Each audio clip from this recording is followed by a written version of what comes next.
Morning. Welcome to the Morning Journal for Thursday, February 22nd. I'm back in Sanibel after our time on Key West with my daughter Rue and Mike and the kids, Ryan and Jake. We got in late last night on the ferry, so we're pretty tired, but it's great to be back. Played some pickleball this morning and really savoring the trip. Yesterday, this was after I recorded with Darlene at the Rooster, the Funky Rooster. We took a tour of the Truman Little White House, was what they call it on Key West. And you know, I always heard about, well, there's the Hemingway House and then there's the Little White House. So we had some time before the ferry, so we went and had the tour. Had a great tour guide named Rick, funny guy, very passionate about the whole Truman experience and the role that this house played. And it was a place where Harry Truman went somewhat on doctor's orders. I think he had a lot of stress. I mean, you know, the Cold War starting and all of the things that he had to deal with, and he loved it there. He spent 11 working vacations in this house on the water at Key West. And it's a small place. I mean, it's not grand, but it's cozy, it's pleasant, it's very Florida, it's very Key West.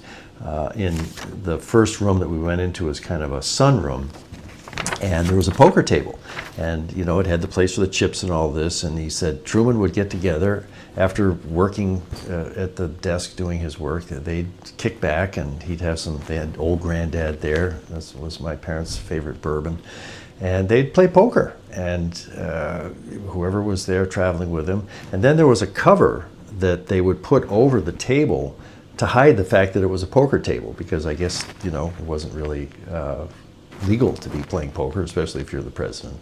And then sometime later in the history of the building, John Kennedy was there playing poker with some of his buddies. I bet that was a wild time as well. So we went around, and there was small bedrooms upstairs, and I saw a bookcase that had books. I thought, well, these are probably books that Harry Truman was reading, and I think one of them was their Finest Hour, one of Churchill's books about World War II. And it was a delightful tour. The thing that really got to me was Rick was saying that desk over there is where President Truman worked, and it was where he made decisions leading to the country's involvement in the Korean conflict, fighting the North Koreans after they invaded South Korea in June of 1950.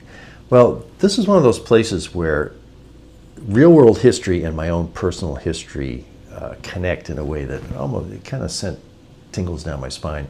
I was born August 30th, 1950, and the family story is that a few days after that, Dad received a telegram from Harry Truman saying that he had been called up for the Navy Reserves because he had entered the reserves at the end of World War II. He was just being trained. He never actually fought in World War II. And he spent a year or more on a Baltimore-class heavy cruiser named the USS Macon. And so he's got a new baby, and he's got a photo of me and him.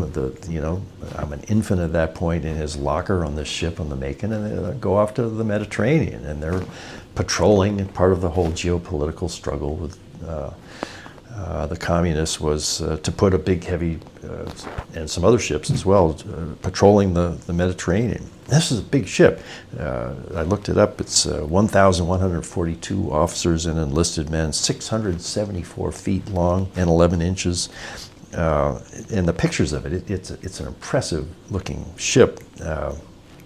And so Harry Truman is sitting at this desk in this beautiful house in Key West, deciding to go to war and to call up the reserves. And one of them is William S. Edgerly, working at Kodak in Rochester, New York, who's just had a baby, me, and he's going to be one of the thousands of people sent off to fight in that war. The consequences of these decisions that a president makes, the humanity of Harry Truman and the things he did that got him in so much trouble, his personality, his favorability went down to 20% at one point. He said, history will decide how good a job I'm doing. And history, I think, has decided that he did a damn good job. And the buck did stop there.